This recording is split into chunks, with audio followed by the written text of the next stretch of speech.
guys, welcome back to YouTube channel. This is me, Stephanie Winty Gamila. Call me Teten. Now guys, kakain tayo ng mukbang ulam for today. Kasi unti na lang yung na-video kong mukbang ulam for today. So, ganito, kakain tayo ng ulam for today. Kasi, itlog, tapos hinalo ko dito yung itlog sa kanin. Kasi, ito yung favorite ko, yung hinahalo siya sa kanin. Kain na kayo. Takot guys. Tanak ko. Ayun.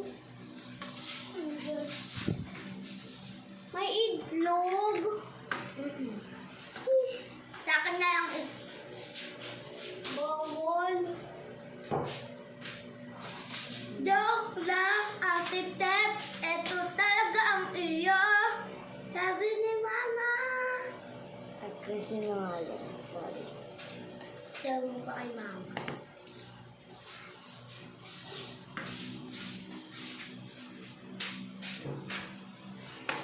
Sabi mo kay Mama kung ayaw mo pa maniwala. Ayaw talaga iyo.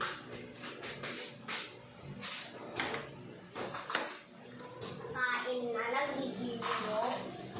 Kain na lang. Kain na pala tayo.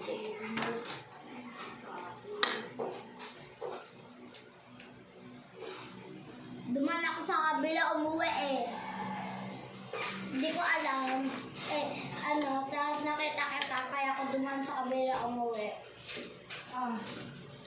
Bilisan niyo na, be. Bakit? Hindi ngipin ko. Sakit? Yung ganito ko, hindi ngipin. Singaw ata. May binig dito eh, may nararamdaman ko. Patingin. Walang gum. Itang guys. Saan mga ilaw dito? Ilang ang... Ayun, mali. Gutom kasi yung... Hindi, di gutom. Mal kumain yun. Malulunod kumain yun. Hintay akin siya kamo yan. Ang aking talaga. Mama, di ba ito kay Tintin? Ma, di ba ito kay Tintin ko, ma? Ano problema? Mama! Oh. Di ba ito pong color block sa white kay Tintin? Ma? Black, white na plato kay Tintin. Ano, Mama? Sino sabi niya hindi daw sa akin yun? Ano ba? Sabi ni Nanay hindi daw sa akin to. Hindi kasi, ano ba? Ayun, okay na, hindi okay Tintin. Sabi ni Nanay hindi daw sa akin Same lang naman ang ulam. Ah. Lechon ba yan? Ito ba itlog? Tingnan mo, same lang yun. Ano ka boy? Ikaw. Alam mo kung... Now guys. Ano ba? Tayo.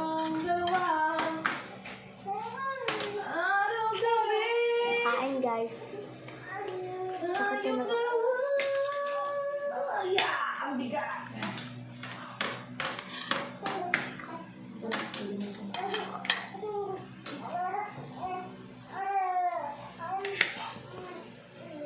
Ano yung bigas na sa saigo?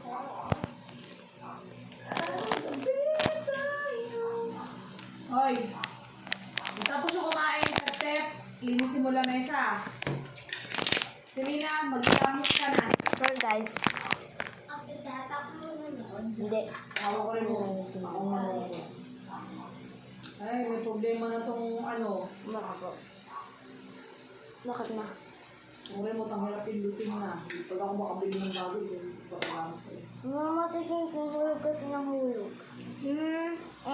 Ang remote, kapag nanood, iluwan dito. Hoy! Tingin! O yan ang tabi. Ang pag pagkapindot, iwan dito. Kapag pipindutin tsaka ng buwan, hindi hawak yung bawat galaw, i-include hawak.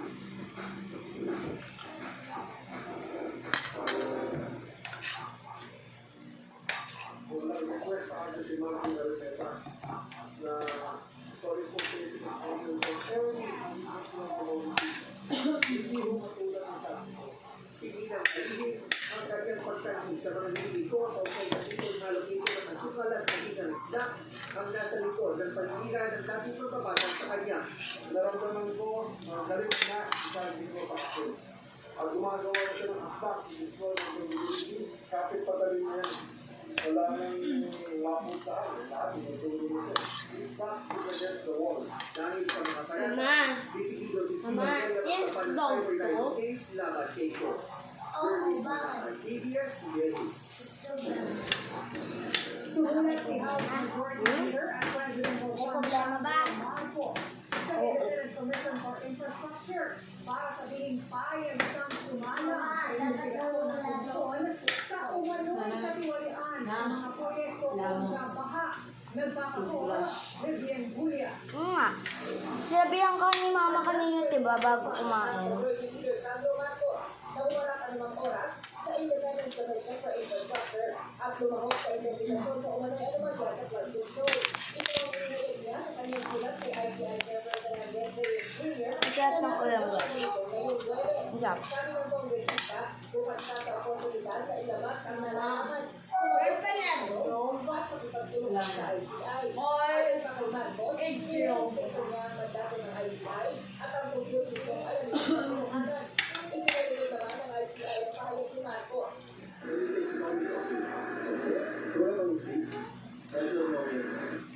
Ipinadala ni Marcos ang sulat sa ICI matapos ang usahan dahil sa appropriation chair sabi ko ng pagsisilip na gamo ang higit 20 billion pesos na halaga ng mga programa sa 2023, 2024 at 2025 budget.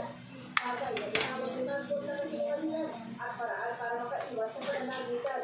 Ibinanggit ni na House Intercommittee Co-Chair Representative Martin Luca at Member Representative Julia Alocario ang paratang ito na itinigilumano ang mga pagdinig sa Kamara sa Congress o ngayong mataas na presyo ng bigas at sibuyas para maiwasan umanong sumabit ang First Lady at ang kapatid nito. Sa loob ng Brenda, wala itong basihan, logika at kontra sa katotohanan. Ayaw walang punto mula sa sinumang opisyal na ininto ang mga pagdinig na suportado ng Department of Agriculture at ang maluhaning Secretary Francisco P. Laurel. Dagdag yung Brenda ay sinasuhan pa ka sa Philippine Competition Commission bilang resulta ng pagdinig sa sibuyas. Sinigundahan ito ni Adyon. Samantala ito ang nilabas. Tingnan mo.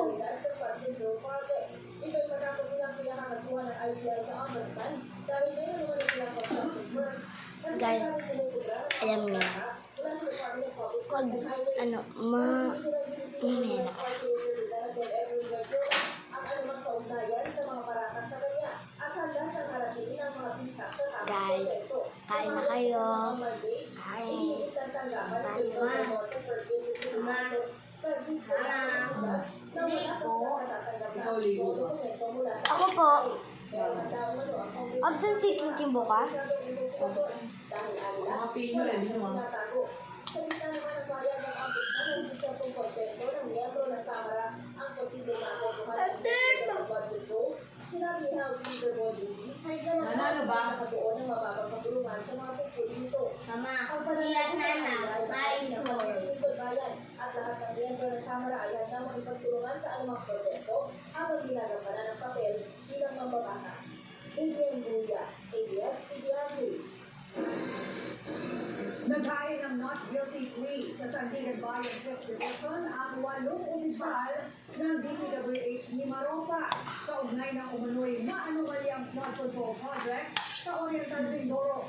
Kabilang sa mga umarap sa korte, sina Gerald Dean Atea, Eugene De Los Santos Jr., Dominic Serrano, Lerna Aipo, Dennis Abago, Felizardo Apuno, at Alexis Tamayo.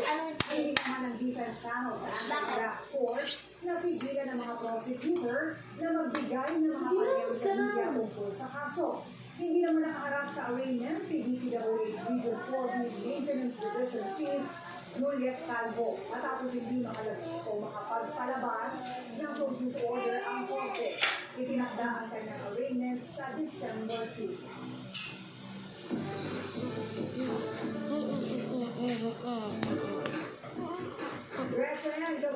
Tanggap sa mga manonood sa action drama series na Rojas. Then, number 1 agad sa Netflix ang Rohan, Pinipilidahan nila Napaka- Kyle at Sherry. Samantala kasi yung binahagi sa Arcia ang Martinez at pagtanggap ng international audience sa pelikula niyang Villarista sa 56th International Film Festival sa India. Nagpapanood din mo siya.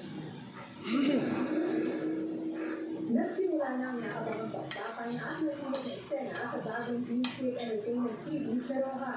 Number 1 agad ito sa Netflix. Sinunod ang Pangilinan, May Jata at Kyle Cherry, release sa kanilang pastel. I can see my character because we have the same ambition to change our dreams. One way I relate to my character is kaya niyang gawin lahat para sa tao kayo. To put his life on the line for the people that he loves. Proud din ang tatlo sa kwento at serye na kanilang pinagbibidahan. 50-40 po yung cast. Bawat character po, may kilala talaga yung bawat isa. Kung saan sila nagaling. It's a show that really showcases a lot of different stories in one. In one show. It really talks about real life scenarios as well. I am proud enough to say that this is a piece that Philippine television. It's a one-on-one kind of show. Nana, hindi mo ka talaga magilamos. And lahat sila magkwento na pwede mong sabayan hanggang sa dulo.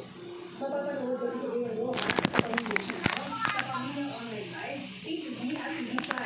Available din ito sa Netflix at Amazon. Simula naman sa December 3, mapapanood na sa mga sinihan ang film musical na Nasaan si Jesus. Masaya ang direktor na si Dennis Marasigan na matapos ang ilang taon, mapapanood na ang film version. This is a way where we can show it to more people, for more people to see it, and also to properly get not only Filipinos to watch it, but also Filipinos everywhere, even the non-Filipinos can see it. Binahagi ni John Garcia ang mainit na pagtanggap sa pelikula ng Villarista sa 56th International Film Festival sa India.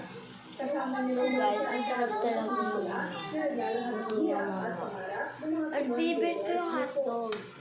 Inspires, Pinaka-favorite ko yung may cheese na hotdog. enthusiasts, Jam. and at the same time, yung mga nangangarap na maging Reverend Batareyas. And at the same time, it also shows the hardships of Filipino athletes. Comment kayo guys kung anong favorite na ulam niyo. Comment kayo dyan sa baba. Na nakabangga ng fan sa Kamalingan Bar. Mahigit 50 patay sa sulong sa high-rise presidential building sa Hong Kong. Jamaria stars Ronnie Almonte at Moisa Andario kasal na. Abangan yung iba pa mga nagpapagbalita sa pagbabalik ng TV. Gusto. So guys, dito na magtatapos ang video. Bye-bye! At huwag mong kalimutan mag-like and comment and mag-subscribe. Bye-bye!